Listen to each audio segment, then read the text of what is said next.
The chamber was vast, built to remind everyone who entered of the council's power. Crystal pillars stretched toward a ceiling so high it disappeared into artificial clouds. Holographic displays floated in the air, showing star maps of the galaxy that the council controlled. At the center of it all sat the council members, representatives from 47 different species, each one looking down at the humans below. Ambassador Kong Tae stood with his small delegation. Behind him were Captain Hannah Choi in her military uniform and Dr. Yuna Park with her data tablet. They had been coming to these peace talks for 3 months now. 47 sessions. Each one worse than the last. Overseer Vexstar, a towering creature with 6 arms and crystalline skin, looked down at the humans with something that could only be described as boredom. His voice echoed through the chamber when he spoke. "We have prepared our final terms for peace," Vexstar said. "We believe we have been more than generous, considering your species started this unfortunate conflict." Kong Tae felt Hannah stiffen beside him, but he kept his face calm. 3 years of war, millions dead, and they still called it unfortunate, as if it were a minor accident. "Let me read the terms," Vexstar continued. "First, humanity will surrender all colonies beyond the Sol system. Second, you will hand over all research related to artificial intelligence. Third, Earth's military will operate under council oversight. Fourth, you will pay reparations for the damages caused by your aggression. These terms are non-negotiable." Council member from the back laughed. Others joined in. The sound filled the massive chamber. Kong Tae waited until the laughter died down. Then he spoke, his voice quiet but clear. "May I present the actual timeline of events?" he asked. Vexstar waved one of his 6 hands dismissively. "If you must." Kong Tae activated his data tablet. Images appeared in the air above them. 3 years and 4 months ago, council ships entered human space without warning. They destroyed the colony on New Sol. 15,000 civilians dead. We sent diplomatic requests. You ignored them. The images changed. 3 years and 2 months ago, you attacked New Busan. 23,000 dead. We offered peace talks. You refused. More images.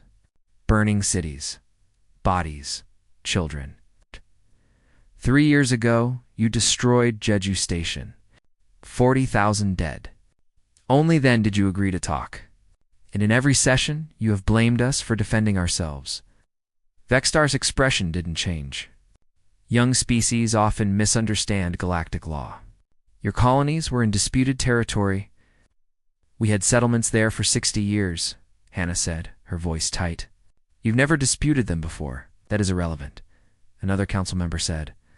This one looked like a floating brain in a jar. The council has determined the territory belonged to us by ancient right. Your presence there was illegal. Ancient, right? Dr. Yuna Park spoke up.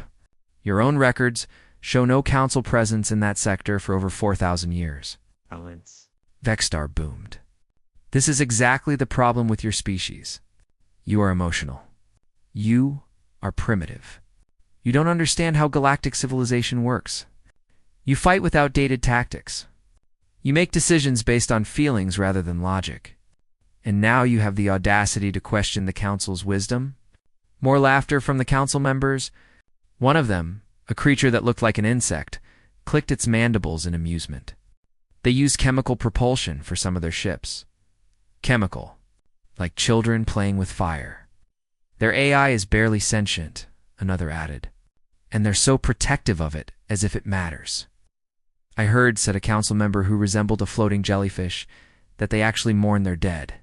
Individual funerals for individual soldiers. Can you imagine? The inefficiency?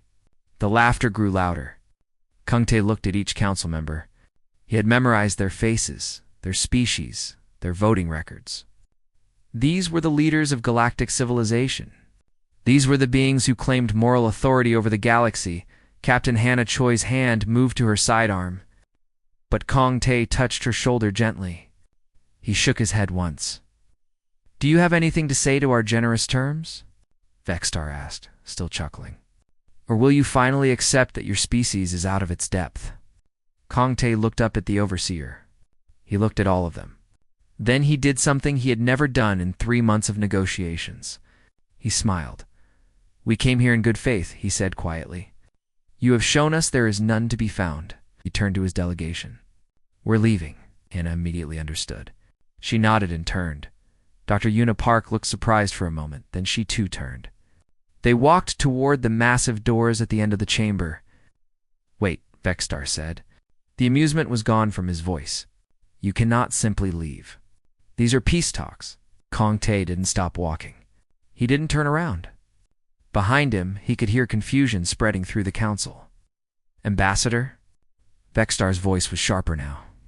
"If you walk out of these negotiations, there will be consequences." Kong Tae reached the door. He placed his hand on the panel. It slid open.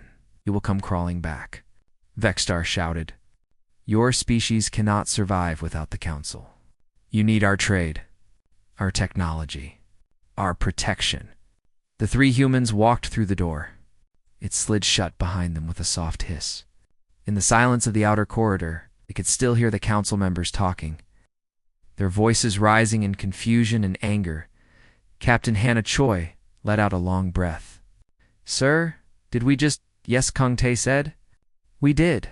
"They'll see this as an insult," Dr. Una Park said. "They'll attack." "Let them," Kong Tae replied. He looked at his tablet one more time before powering it down.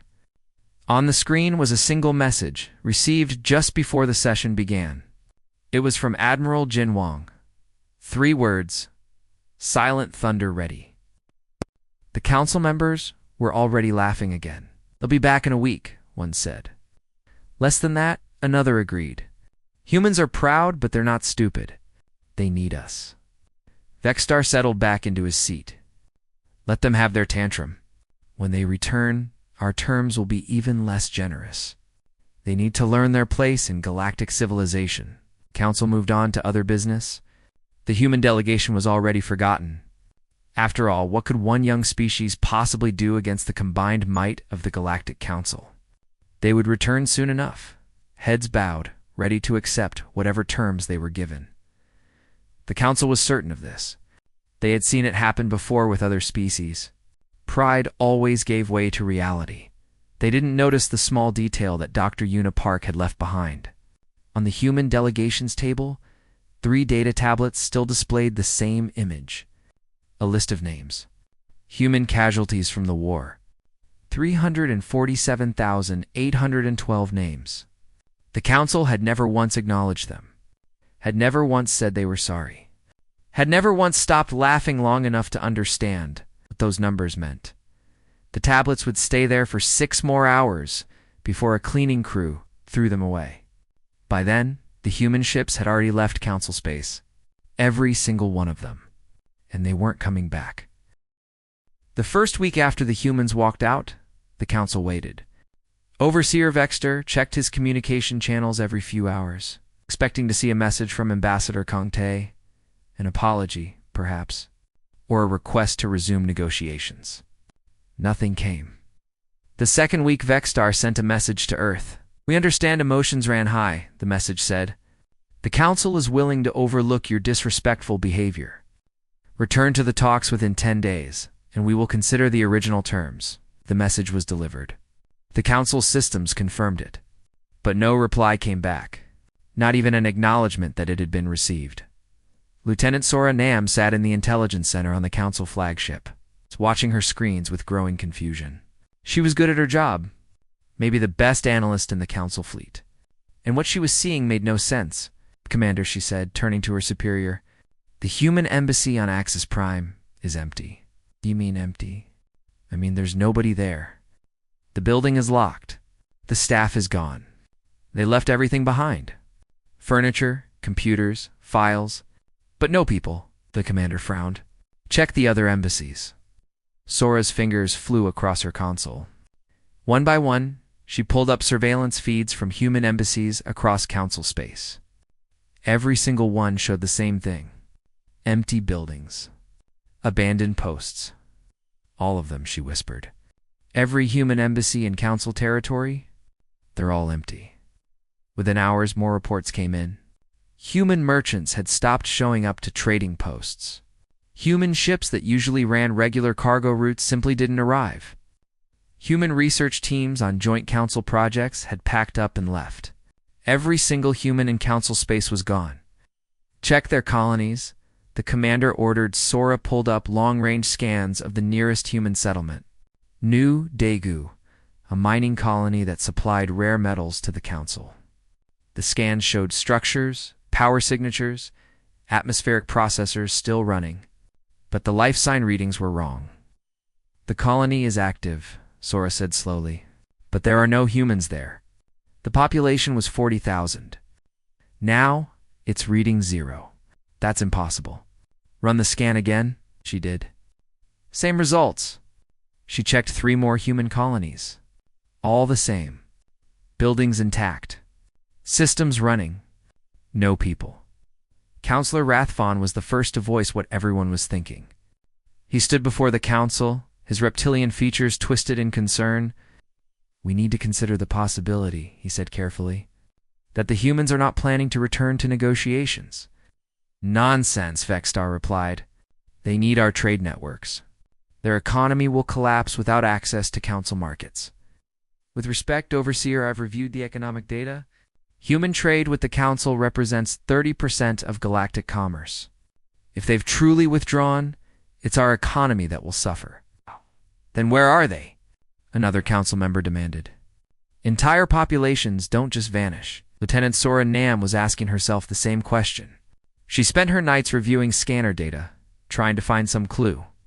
On the 10th day, she found something. There's unusual activity in the Sol system, she reported. Deep space, beyond the orbit of their furthest planet. What kind of activity? Energy signatures? Massive construction. The readings they're unlike anything I've seen before. The council sent a diplomatic ship to Sol. It was turned back at the system's edge by a single human patrol craft. The message was polite but firm. Council vessels are no longer welcome in human space. Turn back immediately. When the diplomatic ship tried to proceed anyway, the human patrol craft didn't fire. It simply jumped away. 3 seconds later, every single sensor on the council ship overloaded. When they got the systems back online, they were blind, drifting, and the human patrol craft was gone. It took them 4 days to limp back to council space. Vexstar was furious. Send them a final warning. They have 30 days to return to negotiations, or we will consider it an act of war. The message was sent. 30 days passed. Not a single word came back from humanity. Admiral Jin Wong stood on the bridge of the Aegis, watching the countdown timer. Around him, his crew worked in focused silence. They had been preparing for this moment for 15 years. Since before the war even started. Since the first time a council ship had entered human space and demanded they abandon their colonies. Status of Silent Thunder? He asked. All ships accounted for, sir, Captain Heon Lee reported. 347 colony transports. 862 cargo vessels. 412 escort ships. Every civilian has been evacuated. Every piece of technology and research has been loaded. And the colonies? Prepared according to protocol. Everything looks normal from the outside, but there's nothing left worth taking. Nodded. Humanity had spent 15 years preparing for this possibility. Building ships in secret, developing technology that the Council didn't know existed, planning an exodus that would take them far beyond Council reach. They had hoped the Council would negotiate in good faith. They had given them every chance, but they had also prepared for this moment. Begin final phase, Jin ordered. Across human space, the last few ships departed. They left behind colonies that looked intact from orbit. Power still flowing. Lights still on. But the factories had been stripped of advanced equipment. The research centers had been emptied. The databases had been wiped. Anything the Council might want, anything they might learn from, was gone, and in the outer Sol system, something the Council couldn't even imagine was almost complete. Lieutenant. Sora Nam watched her screens as Council fleets moved into position. They had orders to occupy the human colonies, to teach humanity a lesson. To show them what happened when they defied the Council. Fleet is in position, the commander announced. Beginning jump to human territory, the fleet jumped. 300 Council warships, the largest military force assembled in decades. They appeared in human space, expecting resistance. Expecting a fight, they found nothing. Sora watched the reports come in with a cold feeling in her stomach. Every human colony her fleet visited showed the same thing.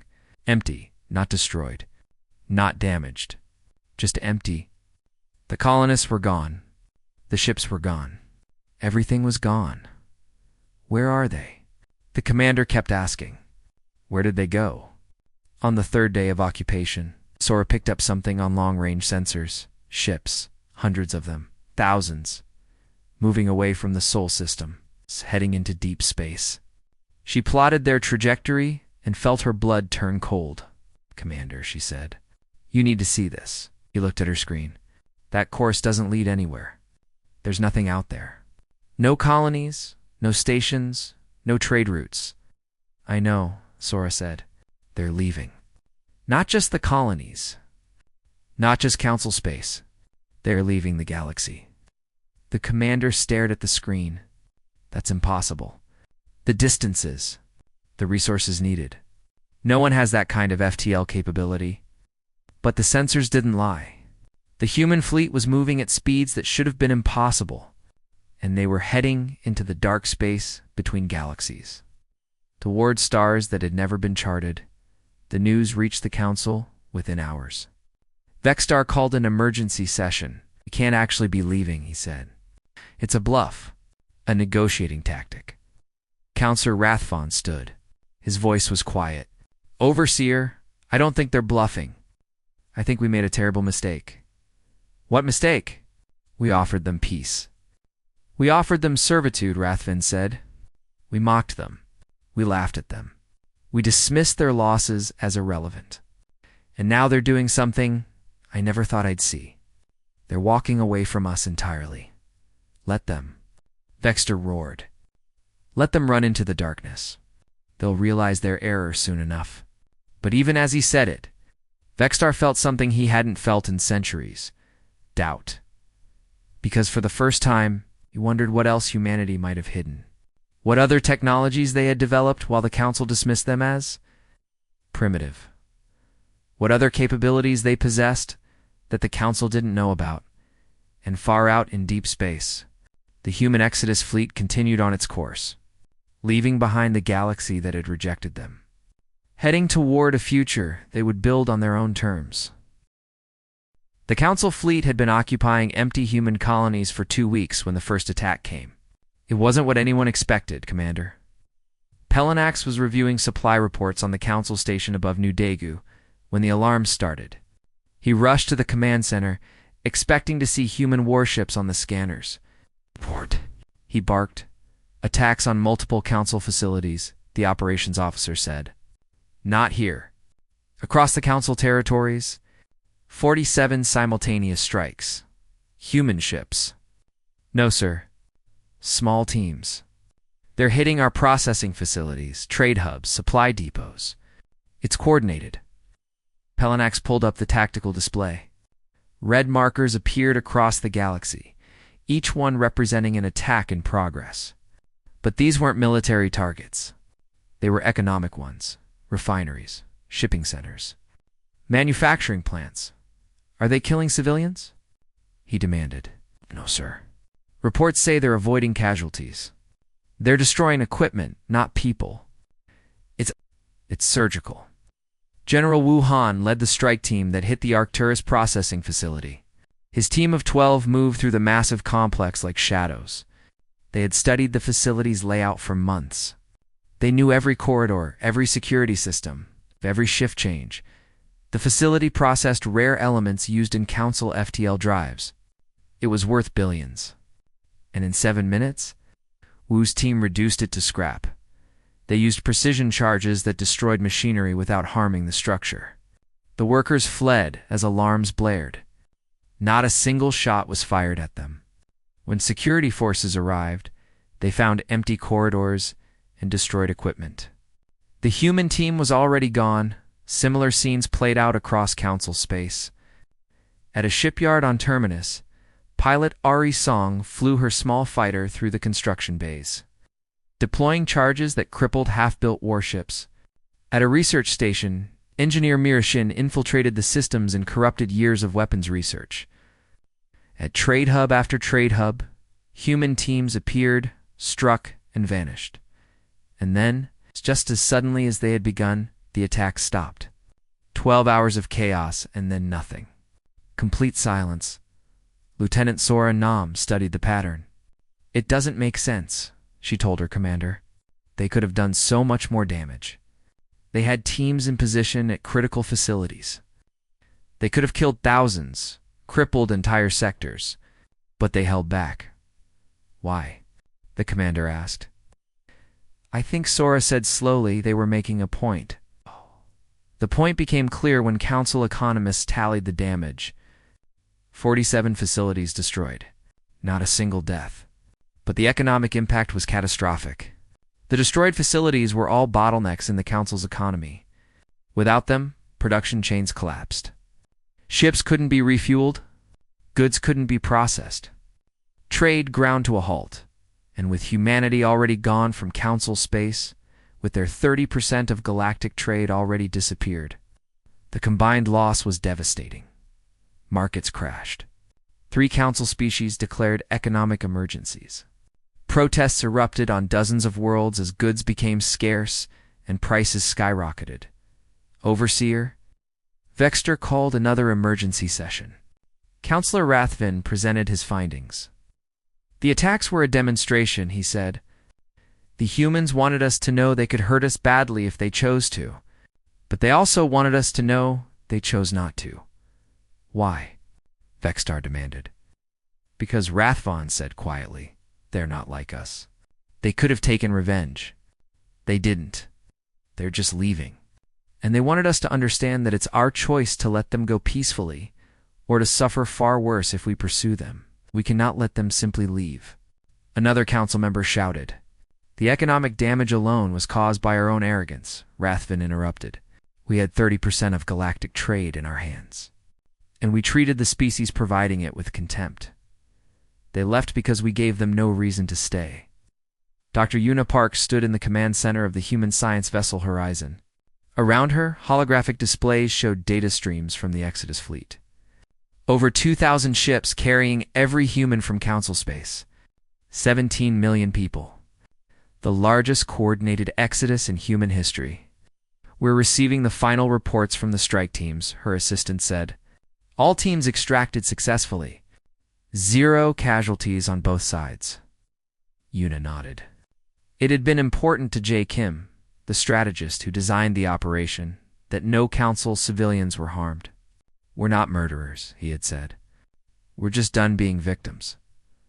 "What about the data from Seoul?" Una asked. Her assistant smiled. "The council sent probe ships to observe the construction site. They're going to get quite a surprise." In the outer Sol system, council probes approached the massive construction that had been detected weeks earlier. The structure was enormous, stretching for hundreds of kilometers. The probe sensors tried to analyze it, to understand what humans had built. Then they realized the truth. It wasn't a weapon. It wasn't a station. It was a shipyard. And it wasn't building ships anymore because the ships were already gone. But the scans revealed something else. Technology signatures that shouldn't exist. FTL readings that exceeded anything in council databases. Energy outputs that suggested power generation methods the council had deemed impossible. Lieutenant Sora Nam was the first council analyst to see the probe data. She sat in stunned silence, reading the numbers over and over. "These FTL readings," she said, "they're wrong. They have to be wrong." "Triple-checked," her colleague said. "The probes are functioning correctly. But this suggests the human ships can travel 50 times faster than our best vessels. That's impossible? Apparently not." Sora thought about the human fleet heading into deep space. At normal council FTL speeds, such a journey would take centuries, generations, but at these speeds, they'll reach the nearest galaxy in a few months, she whispered. "They're not running away on some desperate gamble. They already have colonies out there. They've been planning this for years." The realization spread through the council like fire. Humanity hadn't been fighting the war with their best technology. They had been holding back.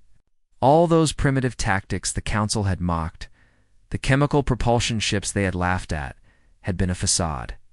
Humanity had been testing Council responses while secretly developing technology that made Council science look ancient. What else did they hide? Vexstar demanded at the next Council session. What other capabilities do they possess? No one had an answer. That was the terrifying part. For years, the Council had believed they understood humanity. Believed them to be primitive, emotional, inferior. Now they realized they had never understood them at all. On the Council ship last vigil, Captain Han Lee monitored the departure of the final human vessels from Council space. His ship would be the last to cross the boundary. The last human ship in the galaxy they were leaving behind. "We're clear of Council scanning range in 10 minutes, his navigator reported. Han looked at the holographic display showing the galaxy behind them. Trillions of beings, thousands of worlds, centuries of civilization. They were leaving all of it. Any pursuing ships? He asked. No, sir. The Council fleet is holding position. They're not following. Han nodded. Good. Despite everything, despite the war and the insults and the deaths, humanity had given the Council a choice. Pursue us and face weapons you can't imagine, or let us leave in peace. The Council, it seemed, had chosen wisely. 7 minutes to boundary, the navigator said. Heon activated the comm system. He recorded a brief message on an open channel, one the Council would certainly intercept. This is Captain Han Lee, of the human vessel Last Light. We are the final human ship departing Council space. We harbor no more anger toward you. We don't seek revenge. We simply seek a future where our choices are our own, where our voices are heard, where our losses are acknowledged. You could not give us that. So we go to find it elsewhere. May you learn from this. May you treat the next species better than you treated us. Goodbye. He closed the channel. 5 minutes until they crossed into unclaimed space. 5 minutes until humanity left the galaxy behind. In the Council chambers, Overseer Vexstar listened to the message. Around him, Council members sat in silence. For the first time in anyone's memory, there was no laughter, no mocking. Just a terrible, growing realization they had lost something far more valuable than a war. They had lost respect. They had lost trust. They had lost a species that could have made them all greater, and they had lost it through nothing more than their own pride. The message arrived simultaneously on every Council world in every language, through every communication system. It bypassed security protocols and encryption, as if they didn't exist. One moment the Council's networks were normal, the next, every screen, every display, every communication device showed the same thing. A simple text header from humanity. Our final words. Then Ambassador Kong Tae's face appeared. He looked older than when he had walked out of the peace talks 3 months earlier.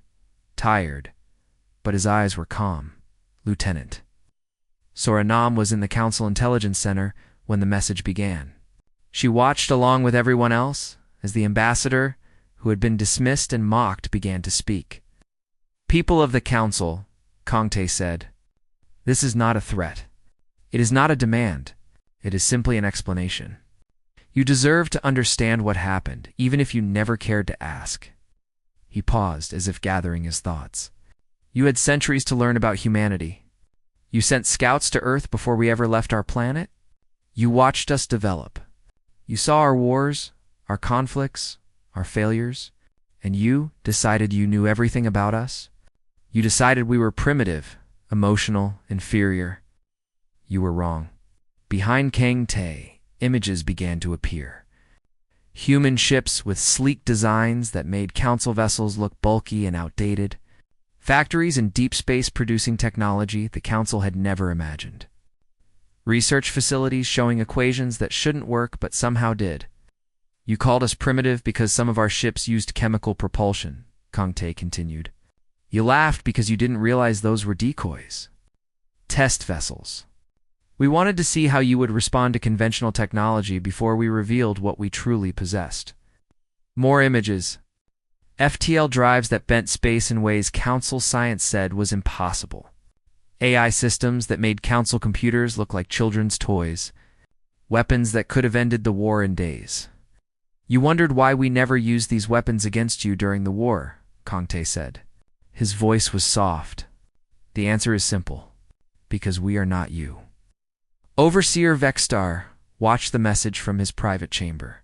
His 6 hands gripped the armrests of his chair so tightly the metal creaked. We could have burned your worlds, Kongte said. When you attacked New Seoul without warning, when you murdered 15,000 civilians, we had the power to respond in kind. We had weapons that could have turned your planets to ash. Do you want to know why we didn't use them? The image changed to show a human memorial. Thousands of names carved into black stone, because every one of these names mattered to us. Every single life lost in your attacks was mourned, was remembered, and we knew that if we used our full strength against you, your people would suffer the same grief. We refused to become what you are. You called that weakness. You laughed at our mourning. You mocked us for caring about individual lives. You said it showed we were emotional and primitive? Kongte leaned forward. No, it showed we were human. It showed we value things you've forgotten. Compassion, dignity, the worth of a single life. You forgot these things long ago? If you ever knew them at all. The message continued. Images showed human colonies being evacuated. Families boarding ships. Children looking back at homes they would never see again. 17 million people, Kongte said. That's how many humans lived in council space. Every single one of them voted on what to do next. Not our leaders deciding for them. Not a council of elders making choices in secret. Every person, every voice. And they voted to leave. Do you understand what that means?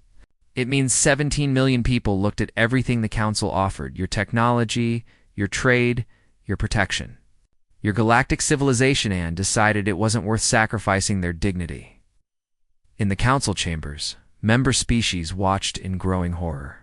Some because they finally understood what they had done. Others because they realized the economic implications. You're probably wondering about your economy, Kongte said, as if reading their thoughts. About the losses you're experiencing now that we're gone? Let me be clear. We didn't leave to hurt you.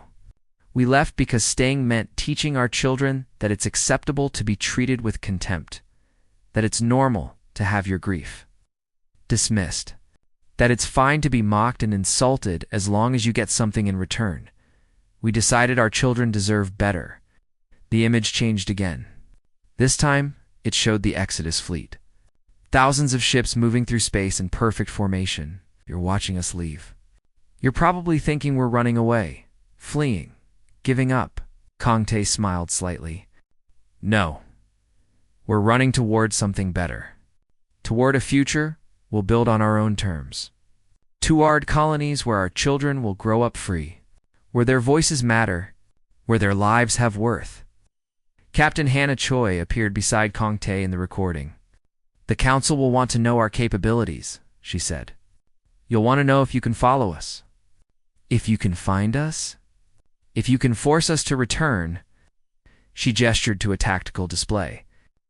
These are the locations of 47 council military installations. These are your encryption codes. These are the names of your intelligence operatives in neutral territories. Should I continue? Vexstar felt his blood run cold. That information was supposed to be impossible to obtain. It was protected by the best security systems in the galaxy.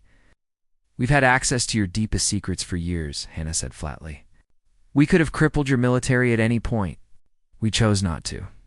Please don't mistake that choice for inability. And Dr. Unipark appeared next. You'll want to understand our technology, she said. You'll send probes, analysts, scientists to study what we left behind. Let me save you the effort. We took everything of value.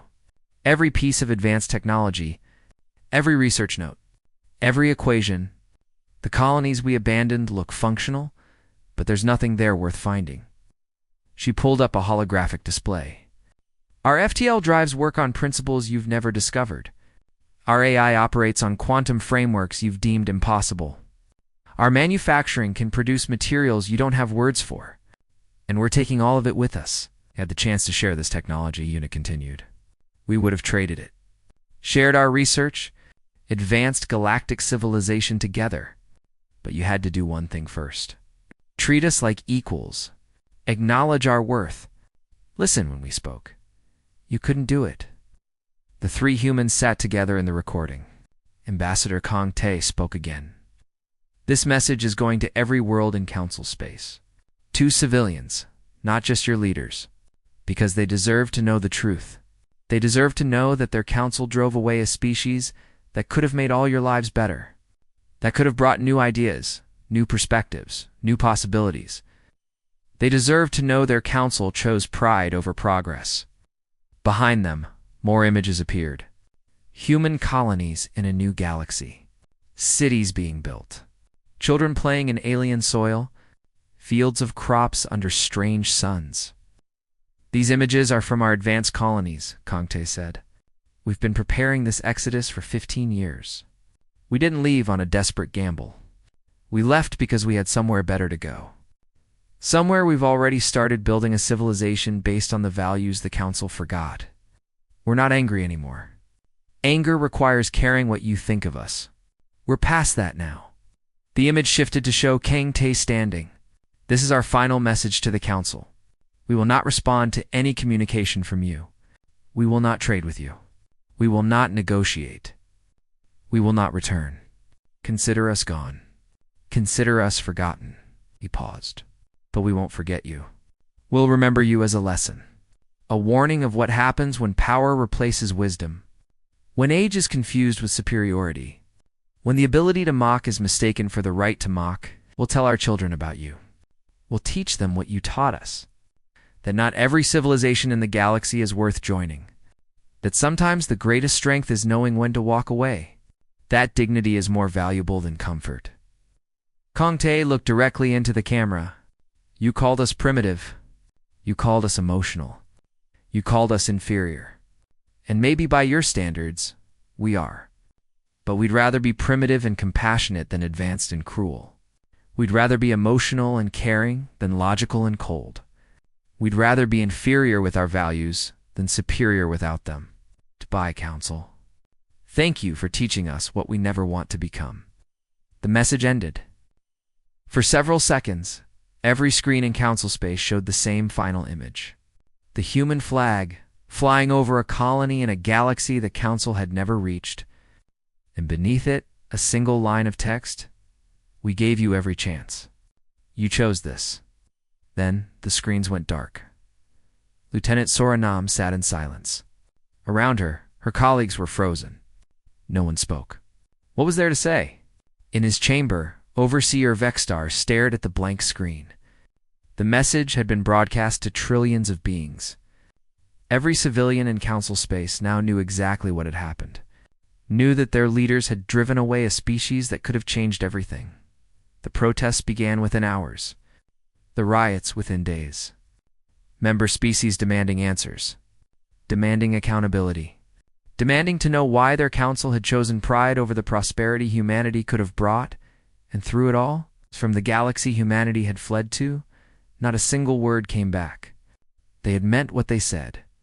They were gone, and they weren't coming back. 2 years had passed since humanity walked out of the peace talks. 2 years since the message that changed everything. The galaxy was different now, quieter, poorer, broken in ways that went beyond. Economics former Overseer Vexstar sat in a small room, far from the grand chambers where he had once ruled. He was no longer Overseer. That title had been stripped from him 8 months after humanity left, along with his position, his wealth, and his dignity. Now he was simply Vexstar, a warning, a reminder of what arrogance costs. The Council Truth Commission had been formed 6 months after the Exodus. Its purpose was simple. Understand what happened. How a seemingly minor dispute had cost the Council 30% of its economy. How an entire species had vanished from Council space. How the greatest diplomatic failure in galactic history had occurred. Vexstar was called to testify. The hearing room was much smaller than the grand chamber he remembered. Instead of 47 species sitting in judgment, there was only a panel of 5. Young counselors. A new generation trying to clean up the mess their predecessors had made. Counselor Palanax led the questioning. He was young for a counselor, barely 2 centuries old. His species had been one of the ones demanding answers. Former Overseer Vextar Palanax began. You presided over the final peace talks with humanity. Can you explain your reasoning for the terms you offered? Vextar's voice was quiet now, so different from the booming authority he had once commanded. I believe humanity needed us more than we needed them. I believe they would accept any terms rather than face isolation. Did you consider that they might refuse? No, why not? Vextar was silent for a long moment. Because I didn't believe they had the strength to walk away. I thought they were weak, and now I know that walking away required more strength than I ever possessed. The hearing continued for days. Other council members testified. The recordings of the peace talks were played in full, broadcast across council space. Billions watched as their leaders mocked humanity, laughed at their grief, dismissed their losses. The public response was fury. Lieutenant Sora Nam, now promoted to commander, presented the intelligence findings. She stood before the commission with data tablets full of analysis. We've spent 2 years studying humanity's departure, she said. What we've learned is disturbing. The humans didn't develop their advanced technology during the war. They had it for decades before the conflict began. Why didn't they use it? Palanax asked.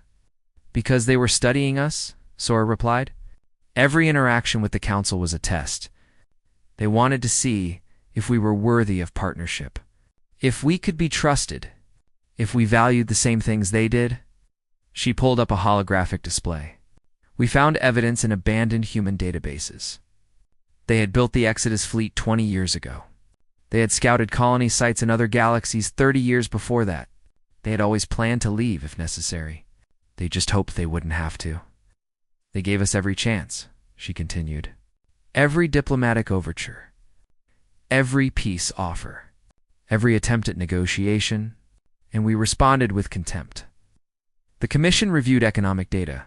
14 council species had declared independence in the 2 years since humanity left. Not through war, but through simple economic collapse. Without human trade, without the resources and goods humanity provided, entire civilizations found they couldn't sustain themselves under council oversight. The council had fragmented. Its authority was crumbling. And all because they had lost a species they'd never valued in the first place. Dr. Una Park's successor, young human researcher named Gia Beek, sent a transmission from beyond the galactic rim. It was the first human communication in 2 years, and it wasn't addressed to the council. It was broadcast openly, meant for everyone. The message showed images of thriving human colonies. Cities built with architecture that blended human and alien styles from species the council had never met. Children playing in parks under purple skies. Farmers harvesting crops that grew in alien soil. This is new, Jeju Jia's voice said over the images. Our largest colony in the Andromeda galaxy. Population? 4 million. We've made contact with 6 species here. We've shared technology, culture, ideas. We've built something beautiful. The images shifted. This is New Busan, our research capital. We've made breakthroughs in energy production, medical technology, and faster-than-light travel that exceed anything we had before. We're sharing all of it freely with our new neighbors. This is New Seoul, our memorial city. Every person who died in the Council War is remembered here. Every name, every life. We built this city so our children will never forget what we left behind, and why we left. Gia appeared on screen. She was young, maybe 20. She had been a child when humanity left Council space. I was 9 years old during the Exodus, she said. I remember being scared. I remember asking my parents why we had to leave our home. My mother told me something I've never forgotten. She said, sometimes you have to leave a place that doesn't value you to find a place that does. It's not running away. It's running toward something better. Gia smiled. She was right. We're not angry anymore. We don't hate the Council. We pity you. Because you could have had this. You could have been part of something amazing. But you chose pride over partnership. You chose mockery over understanding. You chose to be alone at the top, rather than equal among many. The message showed one final image. A memorial on New Sol, a massive wall with text in both human and council languages. Here sat the species who reminded us that wisdom isn't measured in years, but in the willingness to grow. Gia read. They left not in defeat, but in dignity. May we learn from their choice. May we never make others feel the way we felt. The transmission ended. But unlike the previous message, this one included a postscript. One final communication. Recorded by someone the council hadn't heard from in 2 years. Ambassador Kung Tae appeared on screen. He was much older now. His hair had gone completely white, but his eyes were still calm, still kind. My name is Soon Kung, he said, son of Ambassador Kang Tae, who led our delegation in the peace talks. My father passed away 6 months ago. Before he died, he asked me to send this message. Soon paused, as if the words were difficult. My father wanted you to know that he forgave you, that he understood you were products of your culture, just as he was a product of his. He bore you no ill will. But, Sung continued, his voice hardening slightly, he also wanted you to understand that forgiveness doesn't mean forgetting. It doesn't mean what you did was acceptable. It doesn't mean we'll ever return. My father taught me that walking away isn't weakness. It's the ultimate act of strength. You've taught us that not all who wander are lost. Not all who leave are running away. Sometimes they're running towards something better. Sung looked directly into the camera. Thank you for that lesson. We won't forget it. But we also won't forget that we offered you the same chance. We offered you partnership, friendship, the opportunity to grow together. And you chose pride over progress. That was your fatal error. Not that you lost a war. Not that you lost trade. Not even that you lost territory. Your fatal error was losing something far more valuable. You lost the respect of a species that would have stood beside you. That would have helped you become better than you were. We hope you learn from this. We hope the next species you meet is treated better than we were. We hope you've grown. Because if you haven't, you'll keep making the same mistake. And eventually, you'll run out of species willing to give you another chance. The message ended with a final image. The empty seat in the council chambers where humanity had once sat. Someone had placed a memorial plaque there. The inscription was in council common language. Here sat humanity. 2487-2547. They offered us the stars. We offered them contempt. May we never forget the cost of our arrogance. Former Overseer Vexstar watched the message from his small room. When it ended, he sat in silence for a long time. Then he did something he hadn't done in centuries. He wept, not for himself, not for his lost position or power, but for what could have been. For the future the council had thrown away. For the species they had driven into the darkness. For the children on both sides, who would never know each other. For the fatal error that could never be undone. In the council chambers, young Counselor Pelinax stood before the memorial seat. He was part of the generation that would have to rebuild. That would have to learn from the mistakes of their predecessors. That would have to find a way forward in a galaxy that would never be the same. We were given a gift, he said to the empty chamber. A species that valued what we'd forgotten, that remembered what we'd lost. That could have reminded us how to be better. We threw it away, placed a flower on the memorial seat. A human custom he had learned from old records. A way of honoring the dead, or in this case, the gone. We acknowledge our fatal error, he said quietly. We just acknowledge it too late. Far beyond the galactic rim, in a colony circling a purple sun, children played in a park. Human children and children of 6 other species, all laughing together. All growing up in a civilization built on values the council had forgotten. They didn't know about the council. Didn't care about the politics, or the mistakes, or the history. They just knew they were home. They were safe. They were valued.